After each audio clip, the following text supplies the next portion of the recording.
get this thing going tonight. We got a big show. Welcome, 12th man, 12th lady, and Hawks Nation around the world. This is your show, 12 for 12, with your host, Paul Beyer. Hopefully you're watching live as we speak the opening ceremonies to the Mariners' opening home ball game, as many of those Seahawks now walk on the field with that beautiful Lombardi trophy, ready to throw out the first pitch and kick off the homestand, the opening homestand of the 2014 Major League Baseball season for our Seattle Mariners here in Seattle. But hey, this show is about the Seahawks. So I got a little bit of Seahawk action going on with the baseball game, so we'll see how that plays out. And there's Pete Carroll. Look at that, Coach. How you doing, that new contract that you got there? All right, we're going to talk about that, obviously, tonight. We got a busy show. We got a great big opening commentary about something I truly love, which is obviously this week is my favorite week of the year other than Super Bowl week for sports with the NCAA tournament and the Masters, and I'll get into that a little later. But first, let's just mention a couple of things. One, tonight, obviously, huge show. Got a couple of guests. Joshua Davis from 12th Man Rising will be on about 7:30 to talk about the wide receiver 2014 NFL Draft prospects the Seahawks may be interested in. Also, we'll talk to him about who he thinks the Hawks ultimately might pick and when in this year's draft. Tim Weaver from Cover 32 will join us. This will be his second time on the show. We're going to talk a little Russell Wilson. We're going to talk about Bobby Wagner, and we're going to talk about the NFC West in 2014, which I expect to be tremendously difficult, but we'll get into that a little later. As always, the Hawks 12 will get down and dirty with my opening commentary. But first, a couple things. Let me give a great big thanks to our ever-growing audience. It seems to me like it just keeps getting better. And thank you to everyone that does listen live and even in archive through the iTunes and TuneIn Radio or Blog Talk Radio. Oh, look, there's Russell throwing a little heater down the middle of the plate. 12for12s.com, again, has just been going fantastic. Again, just more and more people want to know what I'm saying about the Seahawks and following the aggregator and all the different links that come out daily. There's always something to talk about. As my 6-month birthday of this show and website close in next Tuesday, we're nearly at 50,000 unique visitors since then. Just a tremendous effort for something that started out really small, and it's still small, but it's going to get better. We're going to celebrate next Tuesday with the guest actor, 12th man, Michael Weaver of the film Super Troopers and other thespian activities. Please look at his record on IMDb. There's links on my website, and the show link talks regarding the guests in April, Aaron Levine last week, and then Michael Weaver next week. Obviously, that doesn't take away from Josh and Tim, the lonely journalists following our Seattle Seahawks here at a couple different websites. But this is a big-time guest coming up with Michael and obviously Aaron being on last week. I'd like to celebrate by thanking, again, all the fans out there. I'm putting together a list of the top 12 current Seahawks to help coincide with ESPN's Terry Blunt, something he's doing. And as part of that, I want to extend this activity to you, the masses. I want to hear from you as well. What I'm going to do is I'm going to randomly select any of those who tweet me their list using hashtag 12for12s top 12. That's hashtag 12for12s top 12. 12FOR, 12S, top 12. To read next week on the show. That entry will also receive a $10 gift card to a store of their choice, Starbucks, iTunes, Applebee's, etc. Obviously, it needs to be someone we can get a gift card to, not something that I've never heard of. So work with me on that. So please get those into me. You got a week to do it. On the show with Michael Weaver, I'll announce that top 12 that you shoot me. And again, I want the 12s involved with this show. Give me feedback. Let me know what's going on in your mind. And again, all you got to do is put together a list and send it off to me. And of course, it's going to be 12 individuals long. That's what the magic number is here.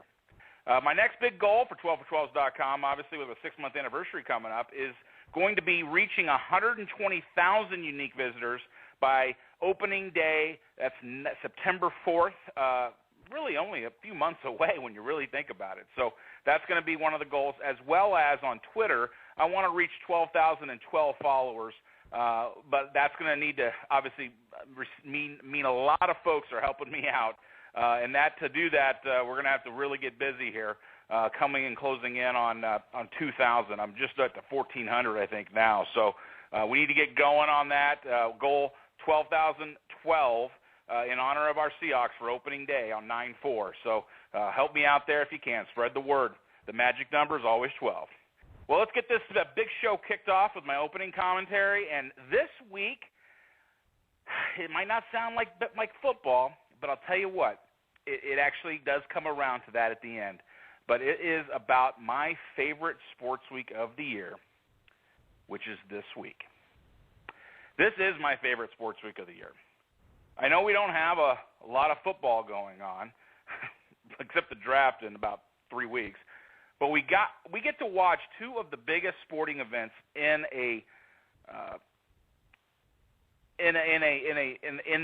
the sports calendar happen this week. Obviously, it kicks off with the men's NCAA tournament basketball, which wrapped up last night. Obviously, probably many of you were watching that, like myself, while I was doing the Double OT show with Barry Roy. UConn defeating Kentucky, 8th seed versus 7th seed. Fantastic ball game, 60-54. Two storied programs who have gone about their business and being successful. College teams in different ways, I would say. The experienced believers of UConn beat the super talented one-and-dones of Kentucky. It was a great game. It seemed like UConn really had the control of the game from throughout. But nonetheless, it's a culmination, a crescendo per se, of the fantastic ride that is the NCAA tournament. It's always highlighted with the video, One Shining Moment CBS puts together. It's a magical journey where heroes are crowned and Cinderellas get to dance at the ball. This year, two underdogs reached the final game, with that first 7 seed to ever win win the prize, the championship, winning it this year with UConn. Some of the new faces that partied late into this big tournament this year included North Dakota State, Dayton, and everyone should remember the 14th-seeded Mercer, who beat the 3rd-seeded Dukies, the ever-present Krzyzewski Duke team, in the opening round, and that was the big upset of this tournament. It's a wild 3-week ride. I think we can all admit that, and it's really, to me, it seems like the end of winter as well. This week also, to me, is the beginning of spring and the summer to follow shortly. And the sign of that is that it's the first major of the professional golf season. Now, again, football fans out there, you might not be big golfing fans, but I am. I love many sports, and golf being one of them. I absolutely adore it. And the Masters is the best thing ever, in my opinion, next to the Super Bowl, of course. The Master kicks off with the Champions Dinner Tuesday night, which is tonight, obviously. All the past champions come together and eat together under one roof with this last year's defending champion creating the menu. Then they sit around and have a couple of scotches, and they talk about what they're going to do and all the different tricks and stories. It's usually just a legendary night. And then Wednesday turns around, it's family day at Augusta. All the families come out. They play a par 3 contest. It's really a joyous occasion. The fans start to get warmed up, and that's something else. The fans there are not called fans. They're called patrons. The tournament itself is an invitational tournament. And it's something where the winner, in essence, becomes a legend. You get to wear the green jacket. You're given the green jacket on the 18th green and outside of Butler Cabin, forever enjoying the most exclusive club in the world, being a Masters champion. Bobby Jones and Alistair McKenzie designed Augusta National, which opened in 1931. The first Augusta National Invitational took place in 1933. The club was founded by Jones and Clifford Robinson. McKenzie, who designed a little-known course down south called Pebble Beach, died shortly before the first Invitational. It was actually later that the tournament was renamed the Masters, due to the difficulty it took to win this in this majestic course. For those of you who don't know much about Bobby Jones, he really is the foremost amateur and great golfer in American history. He won 13 major championships, including the Grand Slam of 1930, all as an amateur. He never became professional. He retired competitive golf play after winning his Grand Slam in 1930. He only played for 7 years in the amateurs or in the major tournaments, starting at 1923. At the age of 28 is when he did retire, and obviously founded Augusta there shortly thereafter. He and Alistair designed the Augusta National in the fruitlands of a nursery. It was on the side actually of a hill, which is almost interesting that where you watch it on TV, you don't understand how the undulations and what it's like. Some of the most beautiful floral arrangements you ever see are there. Azaleas blooming, the tall Georgian pines, the magnolias that line the opening drive down to the club. It's really one of the most picturesque places on earth. The history that blows through that cavernous dimension seemingly culminates on Amen Corner every year as the tourney winds down. And Amen Corner is made up of the 11th, 12th, and 13th holes on the course. Starts with a par 4 and then a par 3 on 12, and then the 13th is par 5. Resting at the bottom portion of the valley it's lined by Rays Creek, the only real waterway there in Augusta. It's almost a given that the winner of each year's tournament will perform better on those holes than any other on the course. Additionally, there's history you can't help but find everywhere you look at Augusta, from the first hole, second hole, 6th hole, 10th hole, the 15th hole, and the 17th. The 15th is a par 5, another par 5, where so much action tends to happen. It's the location of the famous Albatross 2 on the scorecard by Gene Sarazen back in 1935. There's actually a bridge bearing his name there that carries each player to that green. The 17th hole is a par 4. It's actually the location of where the famed Eisenhower tree used to be. It's named for the POTUS, President of the United States that is, and former World War II Allied Commander Dwight D. Eisenhower, who simply couldn't help but find it when playing. He had a slice, unfortunately, people, which means that he hit the ball opposite of whatever his hand was. So if he was right-handed, if he was right-handed, he hit it to the right. If he was left-handed, he hit it to the left in a big curve. Unfortunately, that tree had to be removed this year because of damage it incurred during the ice storm the South endured this last winter. It's really tragic news. Check it out on Google. It's a picture of it and what happened. It's really horrible. This was one of the most popular trees, probably not only in the world, but in all of sports. Then there's the 18th, where Tiger Woods set the scoring record and won as the youngest participant at the age of 21 in 1997. Unlike the U.S. and British Open, the Masters is about beating the other players as opposed to surviving the course. Roars wind their way through the trees continuously. It all finishes on top of the hill next to the clubhouse on the famed 18th green. There's not a blade of grass out of place, and even if you don't play golf, you can't help but appreciate the beauty of this holy place. The fans are instead, like I mentioned before, called patrons, and the food beer prices remain very inexpensive. Pimento cheese sandwiches are extremely popular. I'll tell you, because I love it so much, I love everything about it. I can't stop watching it on the daily run-up shows on the Golf Channel called Live from the Masters. It's so enjoyable to just sit back and view the landscape. One of the prettiest places you'll ever see.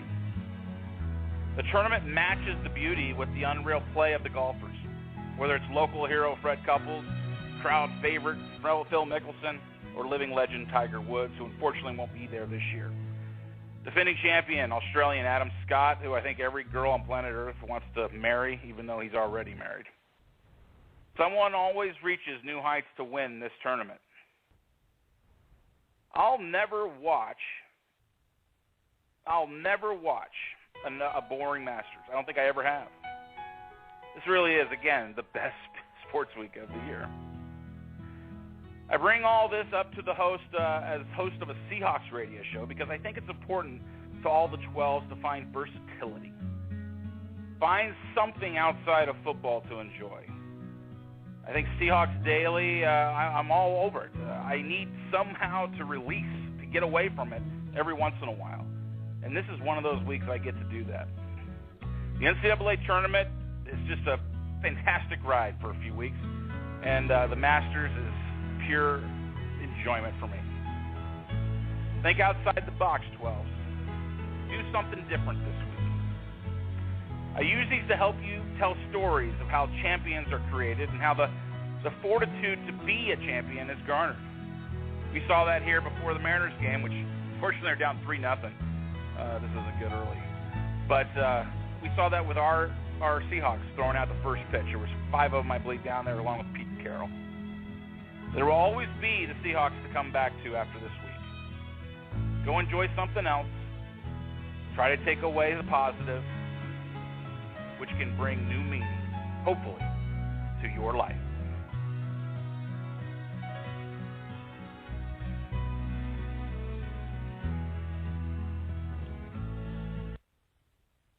I hope you enjoyed that. I hope you enjoyed, better yet, the music. That's the Masters theme song. We're going to take a break again. We're going to come back with Joshua Davis from 12th Man Rising. I'm excited to talk to him. So do hang on, and we'll be right back. Well, you're on 12 for 12s, and we're talking here with Paul Beyer, the host. I'm thinking about some music here. Why don't we go ahead and play a little Eminem?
All righty, we are back from the break. This is 12 for 12s with your host, Paul Beyer.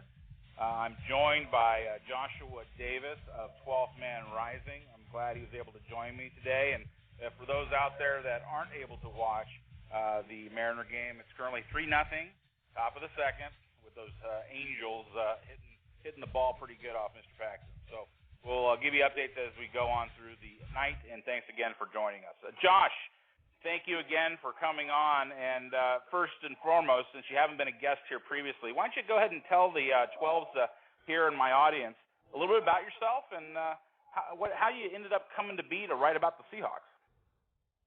Yeah, what's up, 12s? I am actually the editor at allcoopedup.com. I've been there since 2012. And, yeah, after the 2013 draft, man, I just found myself wanting to write about the Seahawks. So I've been over there for about a year now. Yeah, so my dad actually played football with Reuben Mays back in the day, back in the 80s at Washington State. So I've been a Washington State fan, obviously, all my life.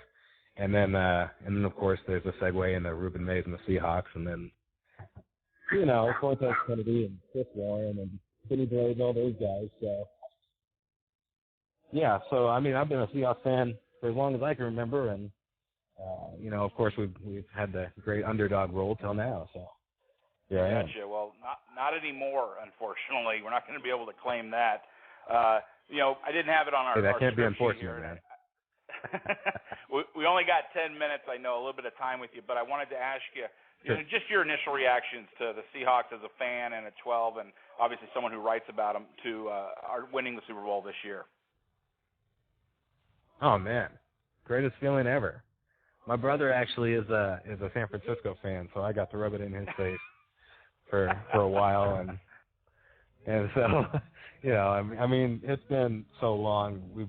We've kind of embraced the underdog role, but it's nice to be on top. I'll tell you that. I agree with you on that one.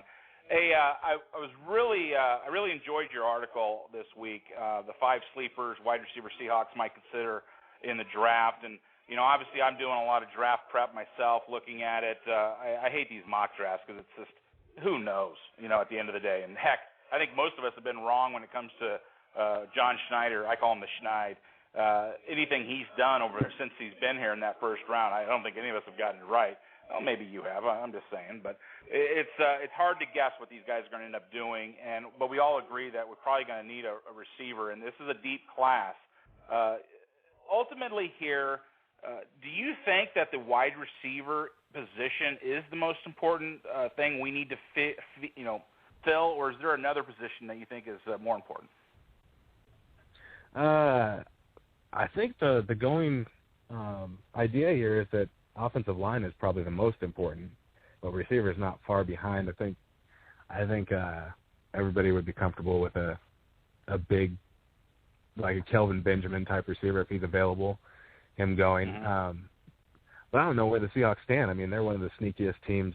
Pete Carroll and John Schneider don't tell people, who they're interested in until they pick them. So I don't think anybody knows who they're in love with or anything like that. So, but I think, if there's a special guy out there that they can go get in the first round, they can. But with Percy on board and you still got Baldwin and those guys, I think offensive line is probably the most important. We've seen how injuries have affected the offensive line the last few years. So. Losing McQuiston, even though there was a lot of people who weren't necessarily big fans of Paul's, I actually commended him. I thought he did an unbelievable job considering what he was put into last year with all the injuries. But getting back to kind of our discussion here in the wide receivers, you mentioned particularly the sleepers. Does that mean to you that you expect us to have to take a sleeper later in the draft, in the more maybe not necessarily even second round, but maybe like 4th or 5th or even 6th round? Yeah, it's kind of going to depend on whether we sign Sidney Rice, right? I mean, if we get him, I think we can really scale back on looking in the first round. I think if we don't get him back, we might have to look in that first round. But it's really going to depend, again, on whether or not they're in love with somebody. We know that Seattle will take anybody at any position if they're really in love with them. But they do look needs first, obviously. But if they can't pass up somebody, and that's another thing that comes into this. I mean, offensive line and receiver are your top two, but what if they go with somebody else, like a Bruce Irvin the other year when everybody thought they were going with somebody else, and here comes Bruce Irvin. So it's definitely a possibility. And if you get Sidney Rice, I mean, then you're looking at real luxury there. So then you really go after your offensive line and solidify that.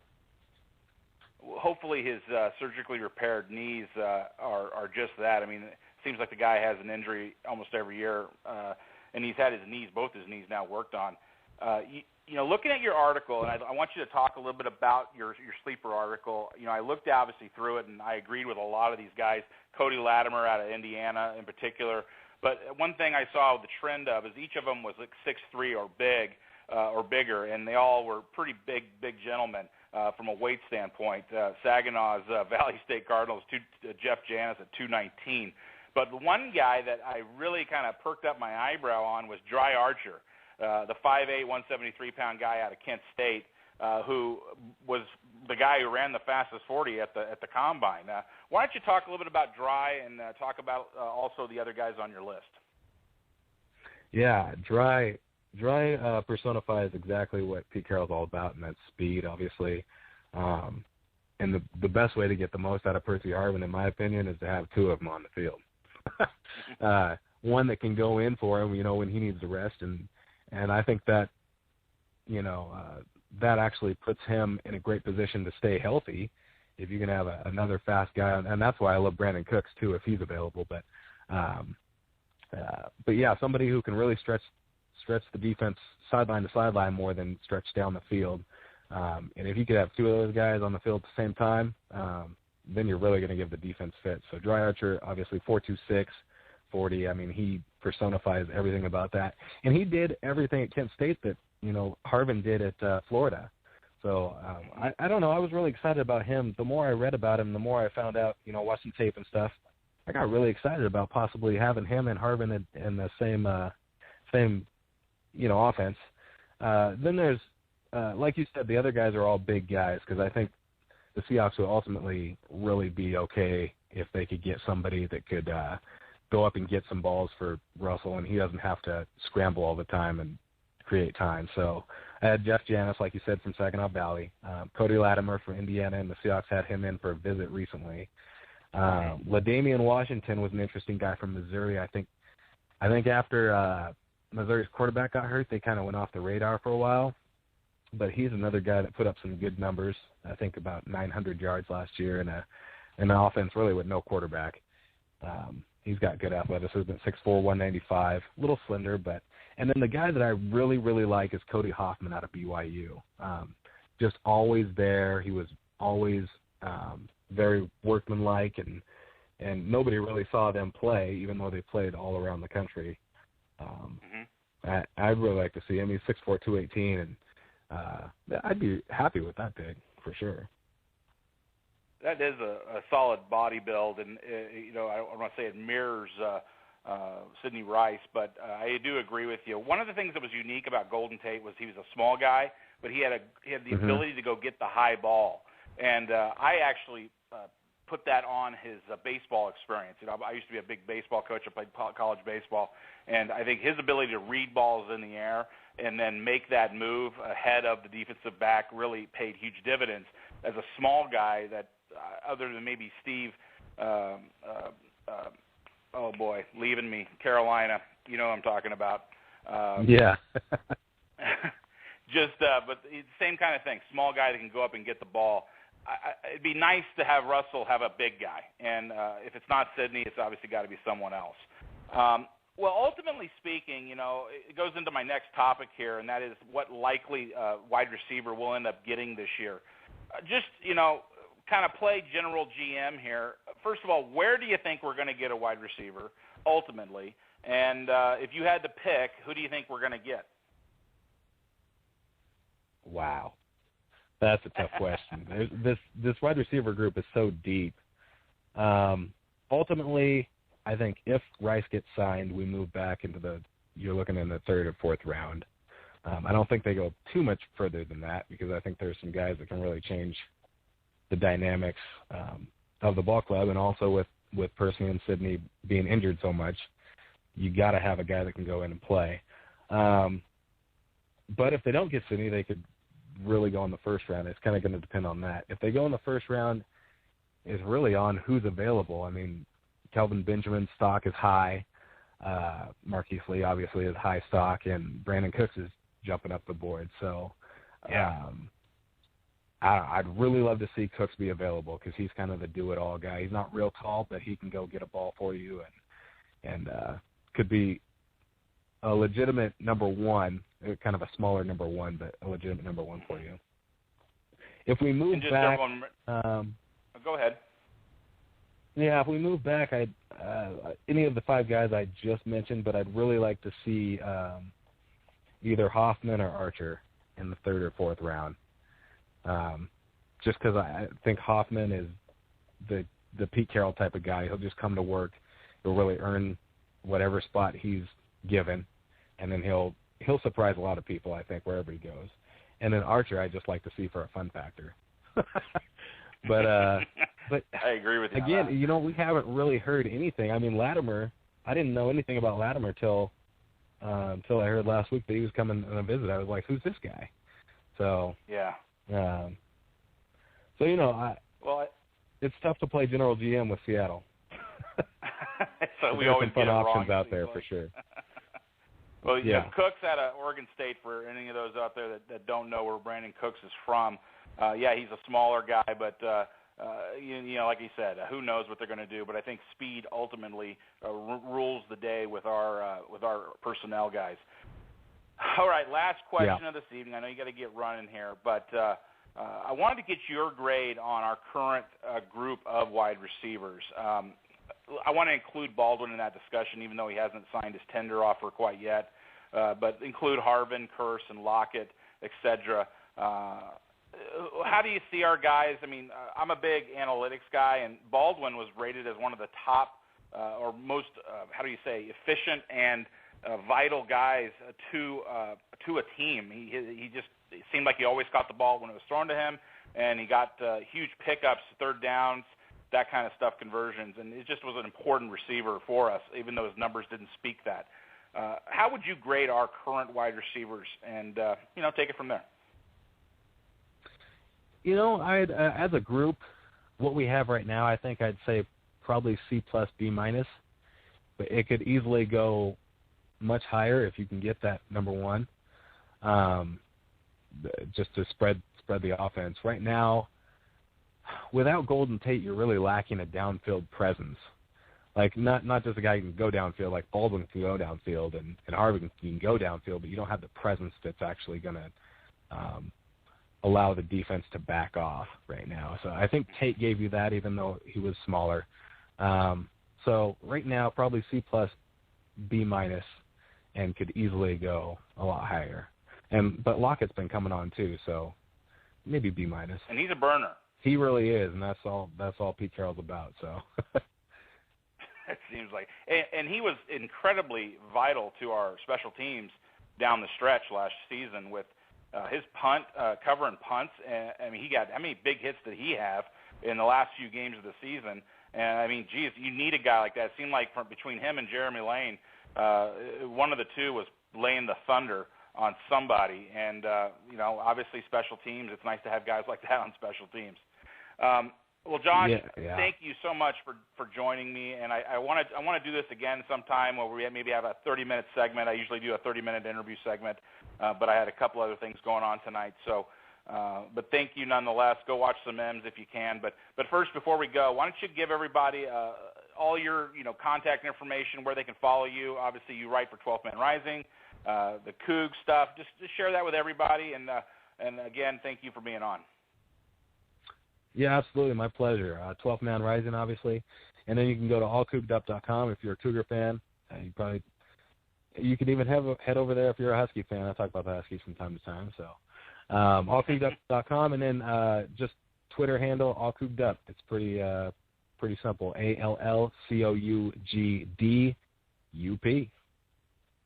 Well, I'll put that, obviously, it's on my website. If you haven't been there, it's 12for12s.com. I put all that on there, and I'll continue to keep posting your articles, Joshua.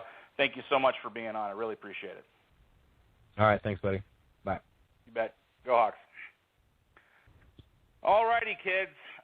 That was Joshua Davis. I hope you enjoyed it. I'm going to take another quick break here. I'm going to come back with Tim Weaver from Cover 32. Tim's been on the show before, and excited to talk to him about a couple other topics here. Russell Wilson, a little Bobby Wagner, and maybe a little GM practice. So we'll get into that a little later. But first, before we go from 12 for 12s here, and let's play a little tunage, maybe Eastlake Community Church and their song, Winner. Be back in just a sec.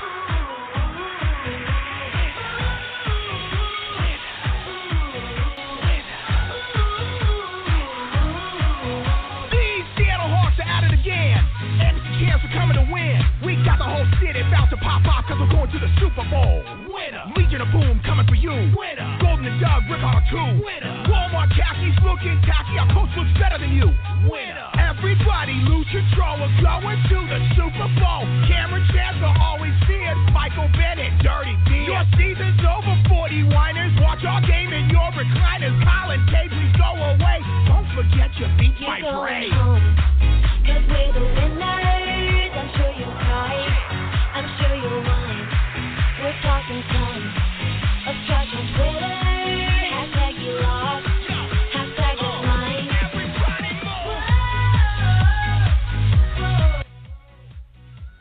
I really do think it's amazing that the music those guys put out from East Lake Community Church. Check them out on YouTube. They've been guests on the show, Double OT, as well as 12 for 12. We are now joined here on 12 for 12 with our previous guest, as well as one of our good friends, Tim Weaver from Cover 32. Tim, how you doing tonight? I'm pretty good. Thanks for having me on. How are you doing? Doing good. Watching the M's get smoked early, but hey, it's a long 9-inning game. We'll see what happens. It's a very long game. I don't remember the last time I watched a full 4 hours of baseball.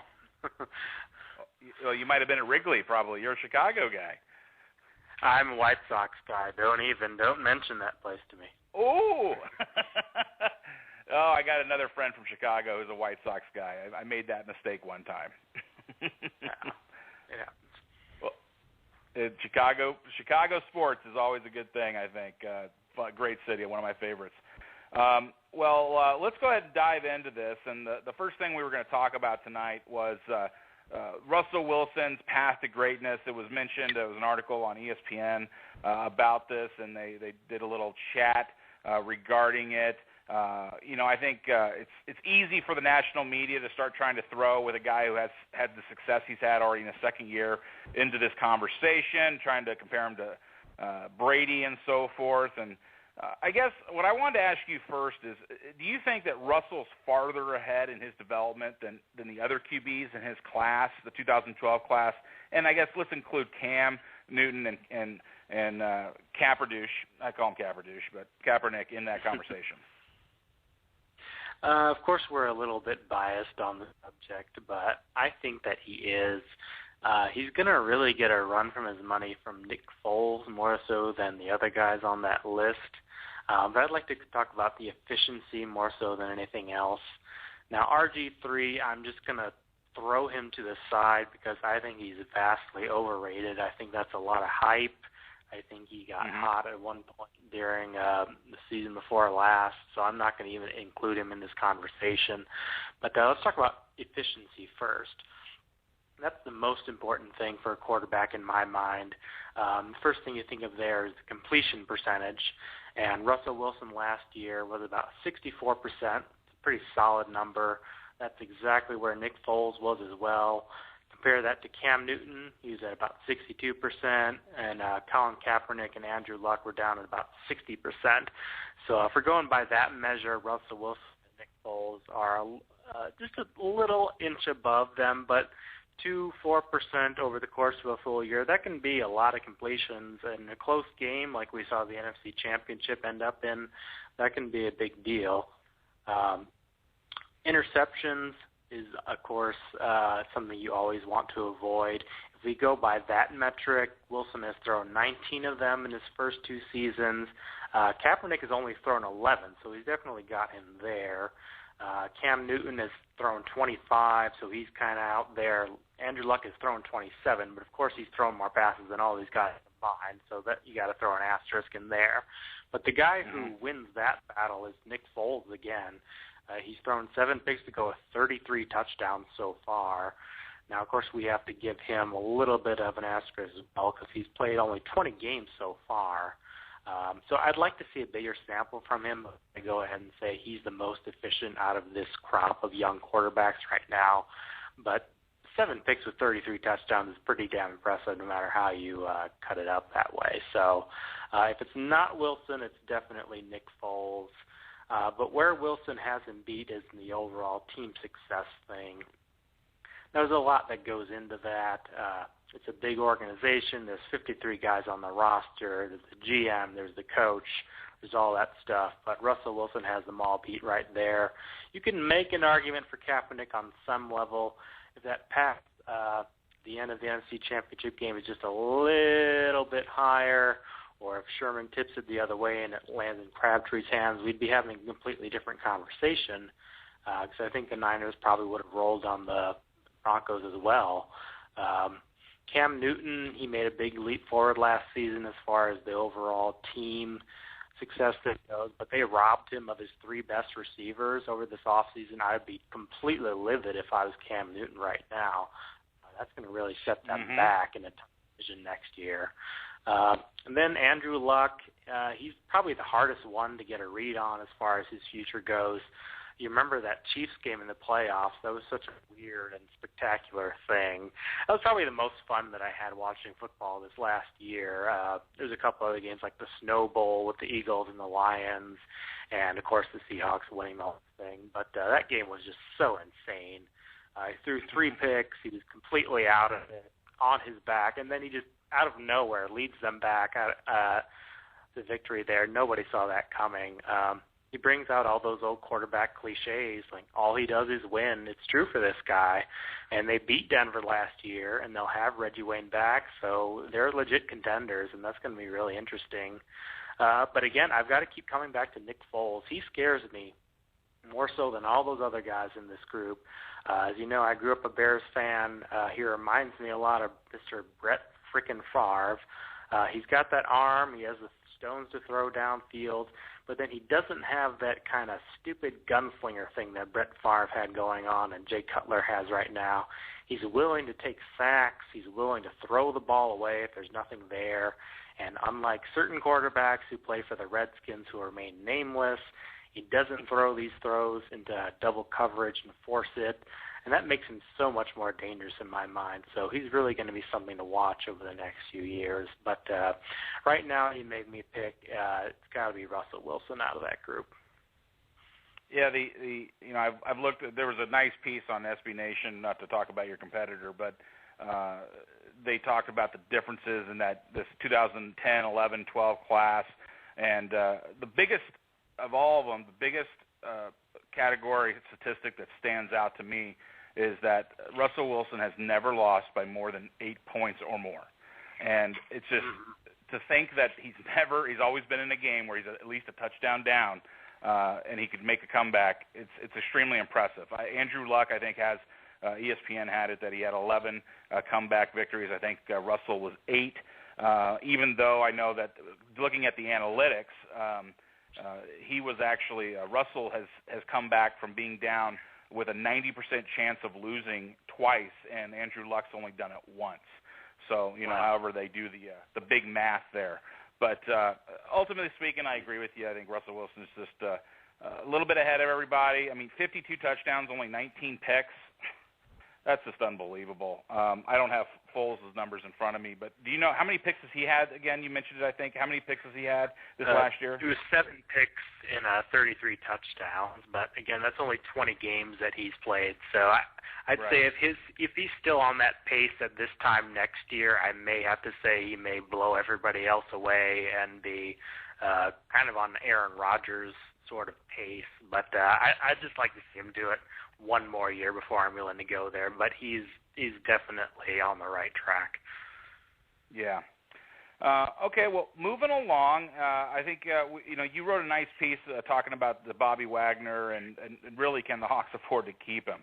I guess why don't you first talk about your piece and what you touched on, and I'll tell you honestly, I can't imagine this defense without Bobby Wagner. So just your thoughts on this in general and the situation of the Mariners.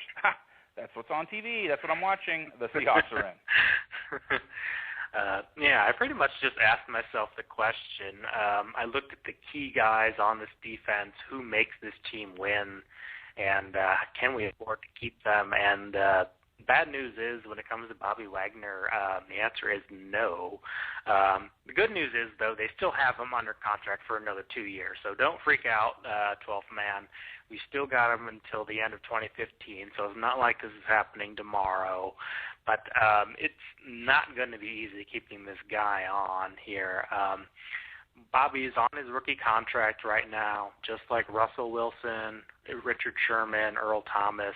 So he's only making around $1 million a year, and that's nowhere near what his value actually is. If you look at the compensation for other great linebackers around the league, the top earners like Brian Arakpo, James Laurinaitis, they get over $10 million a year in base salary. You may not get that much, but if you go down the line and you see guys who are Pro Bowl caliber linebackers, they make at least $5, $6, $7 million a year. And I just don't think the Seahawks can afford that if they're going to extend Wilson and Sherman and Thomas long term as well. Like you said, it's not going to be the same defense if you don't have them there. Mark my words. People don't pay attention to the linebackers of this group a lot because the secondary gets all the press and the attention, the Legion of Boom. But without Bobby Wagner, it's a completely different look. He's pretty much the brain of this defense in a lot of ways. That's the role of the middle linebacker. You call him the quarterback of the defense. He gets the calls in from the sideline. Make sure that everybody's on the same page. And for a 23-year-old, the kind of poise that he shows out there is really awesome. Another football cliche I like to hear is he has a nose for the ball. It's usually when you're talking about a scrum or guys diving over a fumble, but Bobby has a nose for the ball when it's still in the offensive possession. I mean, he's just always there. If you really watch the game tape, and I urge Seahawks fan to do this next season, or if you can go back like I have when you're really bored and there's nothing else to do because your life is a void without football, watch some old from 2013 and see what Bobby does, because it's incredible what he makes happen. He's just always involved on the plays. If he's not making the tackle, he's right there and he's involved in it. But it's going to be hard to bring him back. I don't see him sticking around past 2015 once this deal is done. But you never know. If Russell Okung comes off the books, I think he's a little bit of an albatross given his injury problems right now. But you never know. He could be back, but it's definitely not going to be easy. Well, a couple of things. One, the nose for the ball comment. I mean, I just watched the Blu-ray highlight reel for the season again. And one thing that just stands out to you, not only about the defense, but about Bobby Wagner in particular, is that he's always around the ball, and he makes some of the most athletic interceptions that you can really imagine. So you're right. Go back, look at the film on him. It's really amazing, and that's why I say it's so hard for me to think of him not being there as hard. But, the thing it reminds me of, and again, hopefully people are old enough to remember Ken Norton Jr., obviously our linebacking coach, but he does remind me of Ken Norton, a young Ken Norton. And as you said, it's hard to keep these young studs, especially when you have so many. But, people forget that Ken Norton left the Cowboys, winning 2 championships back-to-back, and he got signed in free agency, and he went to the San Francisco 49ers. And so you're right. It's amazing that you would think of losing a guy that good. I can't imagine it, but hopefully, let's just hope that the salary cap keeps increasing, and we all know we got an owner that can afford it. So let's hope that this can happen and continue to stay together, this team in the future. But nonetheless, Bobby Wagner is an amazing player. All right, moving on, and this is kind of a fun little segment, this topic, and that's the NFL Draft Dream Pick. And, I was throwing around some things with some buddies of mine here this last weekend while we're watching the Final Four tournament. And essentially this is the question. If you could make any deal happen, being that you're the Seahawks, trade up to get whoever you want in this year's draft, in the long term, trying to obviously think like you're a real GM here, you're really John Schneider, the Schneid as I call him, what would you do, and who would you take? Well, it's tough to put myself in this mindset because we're picking at number 32. That's the sacrifice, I guess, that we have to make. It stinks to have to pick number 32, but we did win the Super Bowl by 35 points, so I kind of have to remember that when I'm taking Remember, into Tim, account. you can trade up. You can trade up if you're going to package a deal, like if you want to trade Marshawn Lynch or something. So keep that in mind. You're the GM. You can do anything. What would you do to try to get whoever this year? All right, I'm going to give myself carte blanche here, and because I'm a fiction writer, I'm going to give myself the scenario. John Schneider is now a voodoo priest in the Bill Pullman movie here, based on a real story, in case you didn't know. Great Wes Craven movie. So he has control over any other GM. We can make him do what we want and trade up for the first round. If it's me, I take the best offensive tackle that I can possibly find. In my book, that's either going to be Greg Robinson from Auburn or Jake Matthews from Texas A&M. Those guys are projected to go like 2 or 3, latest at 4, as far as I've seen on most boards. Seahawks need help at the tackle position. Josh, you had mentioned it in your last segment a little bit. Just the more research I do about this offensive line last year, the more shocked I am that we actually won the Super Bowl. You mentioned Okung was in his walking boot on Saturday. Bruno Giacomini went to the Jets. I'm going to use a little sopranoism on there, say, ah, salute, good for him, good riddance. He was a penalty machine, but he does have to be replaced by somebody, and it was a really bad offensive line last year. We were dead last in pass protection, dead last in power runs, really mediocre in run blocking. It speaks to what Marshawn Lynch does. It's just amazing considering how bad the line was, what he was able to do last season. And Russell. And his body. And Russell. Yeah. Absolutely. That's what shocked me, is that we were so low in the adjusted sack rate, and I thought about the number of times he escaped sacks doing his little Houdini routine. I'm like, well, he's making them look better than they actually are, and they look horrible. So something's got to give there. That's got to be improved. But if we're going to get back to reality a little bit here, there are a couple of guys who are down late first round, early second round, who I think we might get a chance at picking. Morgan Moses of Virginia, he's a big tackle there. Maybe Zach Martin from Notre Dame, maybe he can fall down to number 32. He's projected to go like 13, 14, 15, something like that on most boards that I've seen. But who's to say that he won't fall? I mean, Aaron Rodgers, I remember he was number 1 on everybody's board back in 2005, right up until he fell to about 24, and the Packers got him there, and we all know how that worked out. So anything can happen. Teams get cold feet, character issues crop up. There's a lot of scheming and intrigue that goes on behind the scenes on draft day.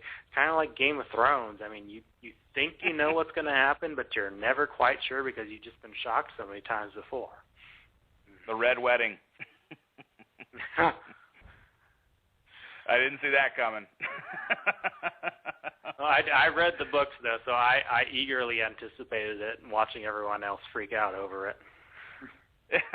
Well, for those that don't have any idea what we're talking about, it's a Game of Thrones reference, and we'll just leave it at that, because if you haven't seen it on watching it on demand, we won't say any more. Well, I'll tell you what. The reason I thought of this question, Tim, was because of the idea that I know the Texans were talking about trying to trade out of that first pick. And I'm like, God, what could we do to get up there and get Jadeveon Clowney? You know, I mean, is there anything we could do to get that man? Mm-hmm. And the first thing I thought was, well, we could trade Marshawn Lynch, but then I'm like, wait a minute. They already have Arian Foster and Ben Tate. I mean, it's really, that's not going to happen.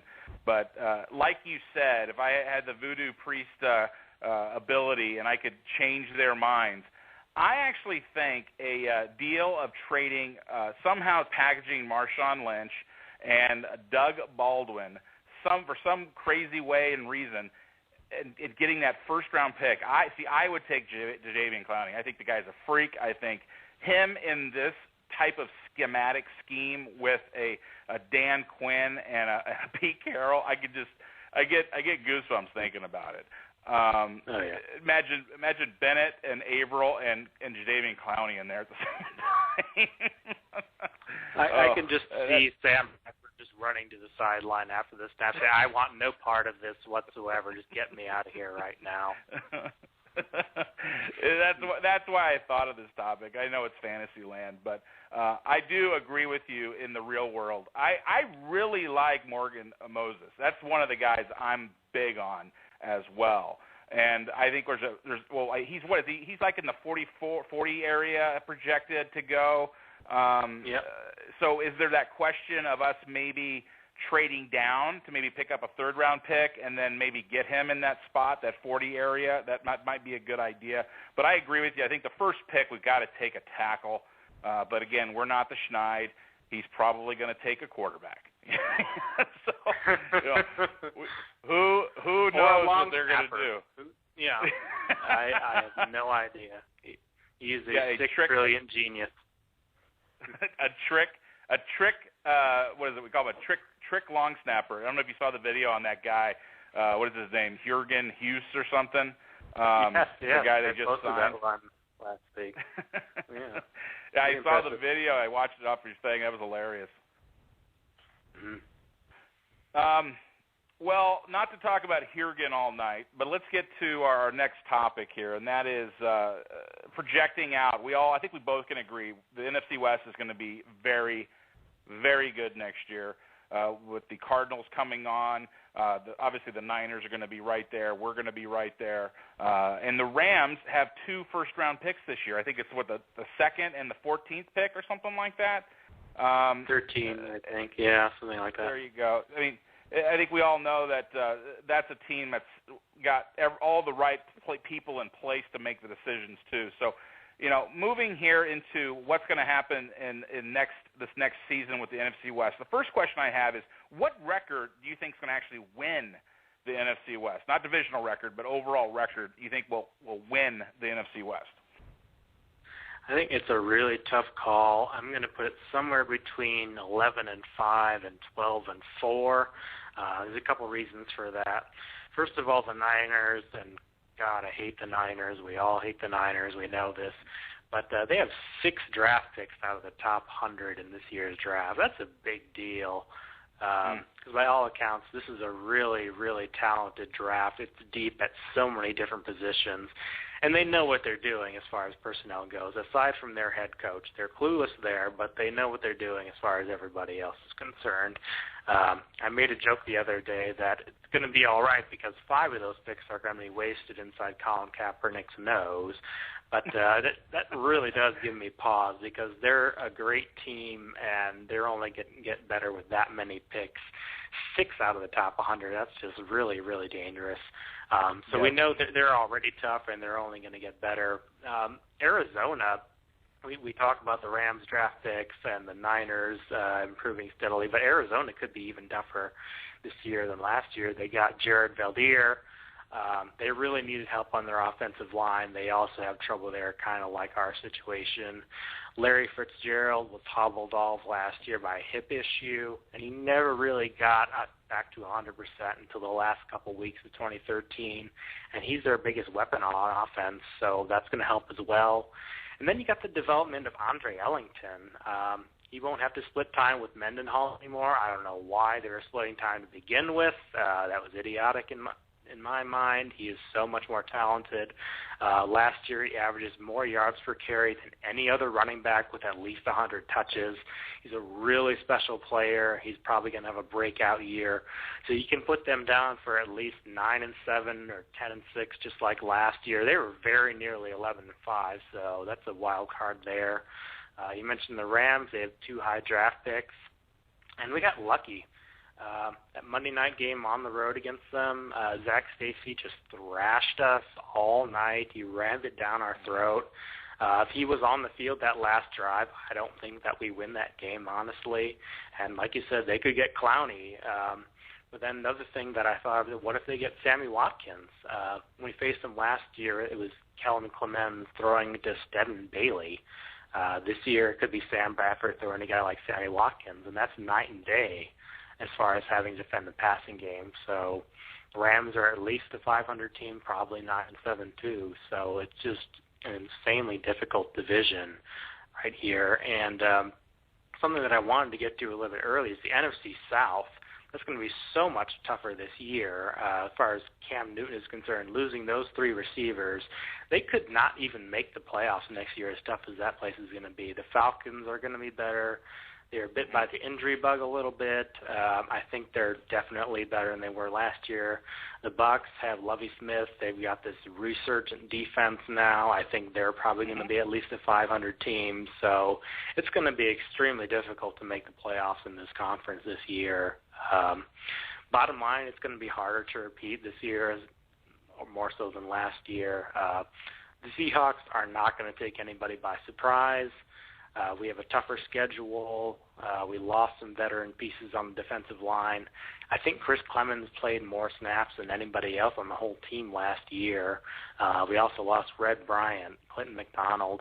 It's about 17 or 18 years of experience that defensive line has to make up somehow, and we haven't been able to mitigate that through free agency yet. So I've got some legitimate concerns about some of the losses on the defensive line, but I'm trying to relax. I'm trying to realize this is a Super Bowl team.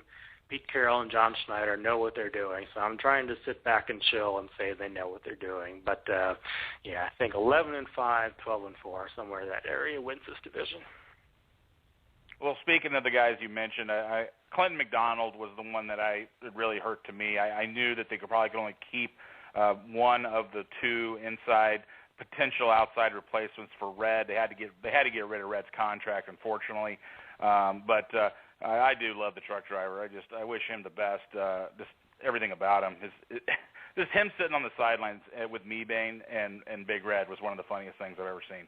But anyways, the 12-4. I'm with you on that 12-4, 11-5 ballpark. I think the Seahawks can still go undefeated at home, which is, I think, a huge benefit to us trying to get to that 12-win mark. So, it's going to be tough to go 13-3 next year, I think. I think it's going to be really tough. So I'm with you on that. Now, to kind of jump ahead and still be in this NFC West, with the way that the competition is, do you think it's possible with records that there could be 3 playoff teams out of this division? I'm really split on this.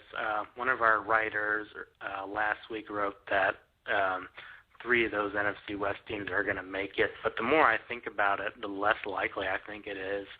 I think they're all probably going to go 1-1 against each other, best case scenario during the regular season. The Rams game, like I said, on the road, that may have been a fluke. We know the Cardinals beat us at home, so they are definitely – that was not a fluke. Their pass rush just demolished us pretty much every snap last season. It's going to be real tough, especially with as good as the rest of the NFC is. The Packers lost Aaron Rodgers for most of the season last year. I expect him to be back, and Eddie Lacy will have another year under his belt. The Eagles are another team who I think are going to be right on top. They should run away with that division. They could win 12 games there very easily. So it's just going to be extremely difficult for anybody in the NFC as far as 2014 is concerned. The AFC is pretty much wide open. I see the Broncos rolling on pretty much everybody else. Maybe the Patriots, you never know. They got that little Diet Legion of Boom thing going on out there. But I still think it's pretty much the Broncos and everybody else out there. But the NFC West, or the NFC conference in general, it's just that is a tough nut to crack. Yeah, I just as much as good as I think the teams will be in our division, I just can't imagine with us playing each other. We're going to beat each other up too much for there to be, I think, a third team. I think there will be a second team, but a third team I think could be stretching it. Well, Tim, I know one thing I want to go back, if you don't mind. We got a couple of more minutes still, but going back to Bobby Wagner, one thing I skipped I wanted to ask you about is there was a piece on your website. You didn't write it. It was actually from Buck Stanton over on NFL, but you guys posted it, and it was regarding the 10 different young sleeper type middle linebackers that maybe we could use as replacements for Bobby Wagner. Just if you know or want to talk about that, I'd love to get some of your viewpoints on some of the guys in this year's draft, because I think we're going to need to take a middle linebacker to groom if Bobby does end up leaving in the future. All right. Well, the good news is even if Bobby Wagner does leave, it's an extremely talented draft this year. So And with the way the salary cap has been going, there's going to be a little bit more money each year. There could be, by 2016, who knows what that thing is going to be. It's going to be a giant number. The NFL just keeps growing and growing and growing. One guy who I heard is going to be visiting very soon is Brock Coyle of Montana. He just had a huge year last year with Montana. He led the team in tackles, about 9.5 per game. He's one of the best in the country. He just went completely under the radar because he's playing in Montana, of all places. I mean, I had never heard of this guy until wrote this piece, and then I did some research on him and looked at some clips, and he is definitely a scary guy.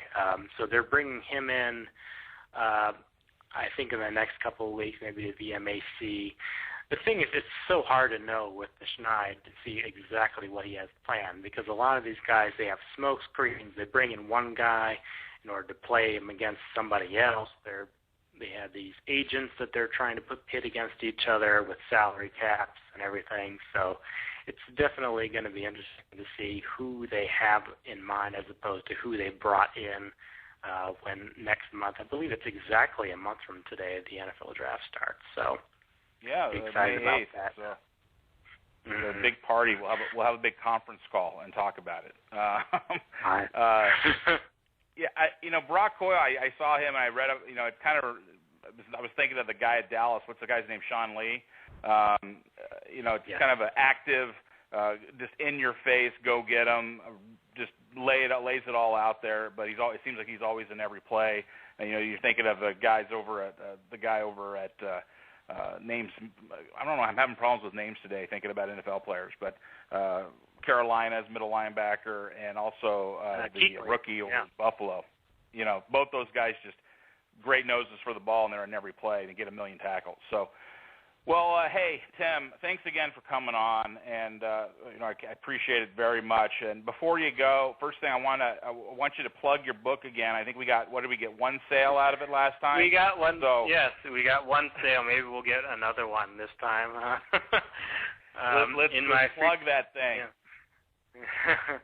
So in my free time when I'm not writing about football, I write thrillers, gangsters and vampires and detectives and this kind of thing.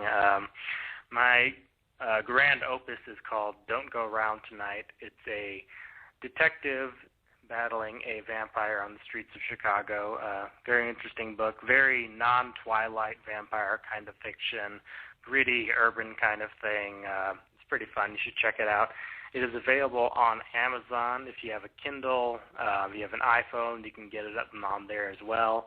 And if you like killing trees, there is also a wonderful little paperback edition that you can get for a couple more dollars. So you can definitely check that out and give me $3 while you're at it. So go ahead. Hey, there you go.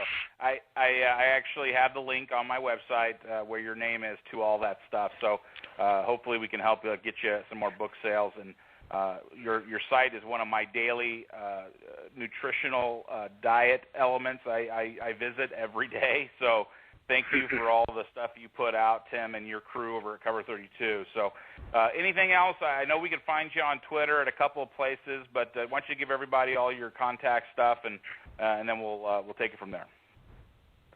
Yep, my main Twitter account that I am on about 27 hours a day is Cover32_FEA,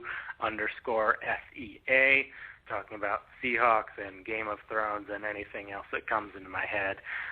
My personal account is at TimWeaver84. You can find me both of those places anytime.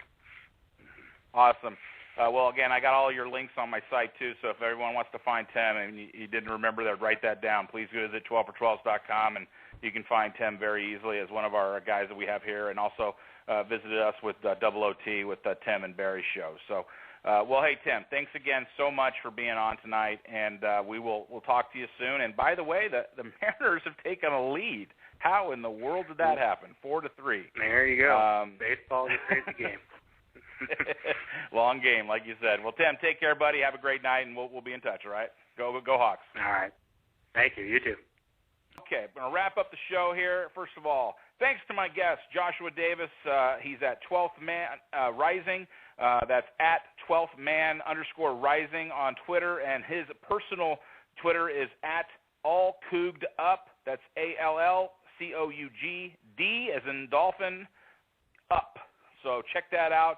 All one continuous word. And Tim Weaver, my guest from Cover 32, at Cover 32 _SEA, and his personal Twitter is at Tim Weaver 84.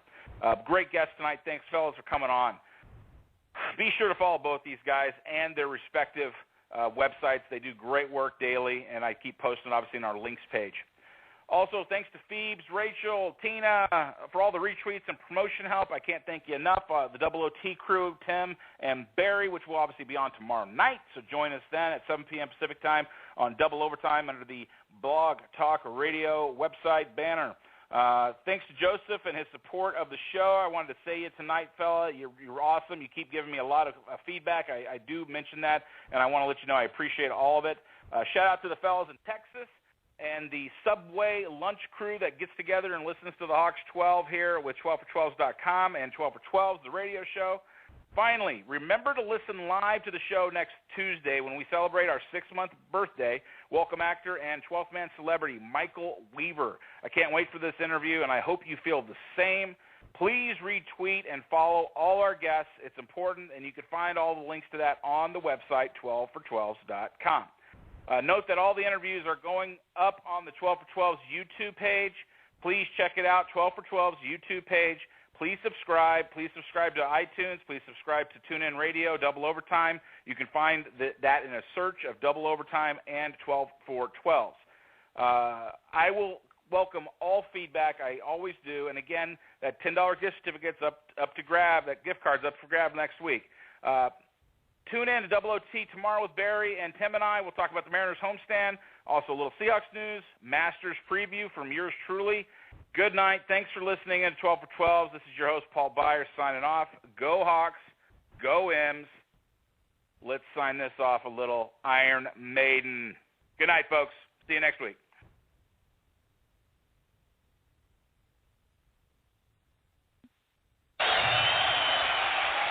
We want information.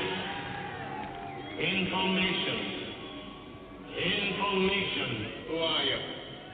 The new number 2. Who is number 1? You are number 6. I am not a number. I am a free man.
night, 12s.